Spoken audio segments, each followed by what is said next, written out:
তো হেল্ল' বন্ধু বান্ধৱসকল, আপোনালোকৰ বাবে পোষ্ট ওলাইছে। আসাম পুলিচৰ ফালৰ পৰা নতুনকৈ পোষ্ট এটা ওলাইছে। কনষ্টেবল আৰু অন্যান্য কিছুমান পোষ্ট ওলাইছে। টোটেল পোষ্ট ওলাইছে 332টা পোষ্ট ওলাইছে। আপোনালোকৰ কোৱালিফিকেশ্যন 10 পাছ। আপোনাৰ অনলাইনত এইটো কৰিব পাৰিব আৰু ফ্ৰী হয়। আৰু এইটো এপ্লাই মাৰা ডেট আছে 1 ছেপ্টেম্বৰৰ পৰা, লাষ্ট ডেট আছে 15 ছেপ্টেম্বৰলৈকে। চোৱা, এই পোষ্টটোত কি আছে? Sub inspector B, head constable, and constable, তাৰপিছত ইনস্পেক্টৰ বি।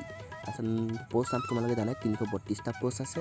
ইনস্পেক্টৰৰ বাবে মাত্ৰ 2টা পোষ্ট ওলাইছে। চাব ইনস্পেক্টৰৰ কাৰণে তোমালোকৰ 60টা পোষ্ট ওলাইছে। হেড কনষ্টেবলৰ কাৰণে 70টা পোষ্ট ওলাইছে আৰু কনষ্টেবলৰ কাৰণে 200টা পোষ্ট ওলাইছে। এইটো আসাম পুলিচ বৰ্ড অৰ্গেনাইজেশ্যন কৰিছে। তোমালোকৰ যোনটো দৰমহা হ'ব সেইটো তোমালোকৰ পিছত গম পাই যায় তোমালোকে। আৰু তোমালোকৰ এডুকেশ্যন কোৱালিফিকেশ্যন তোমালোকে মাত্ৰ 10 পাছ হ'লেই হৈ যাব। তোমালোকে চাব পৰা 10 পাছ হ'লেই হৈ যাব।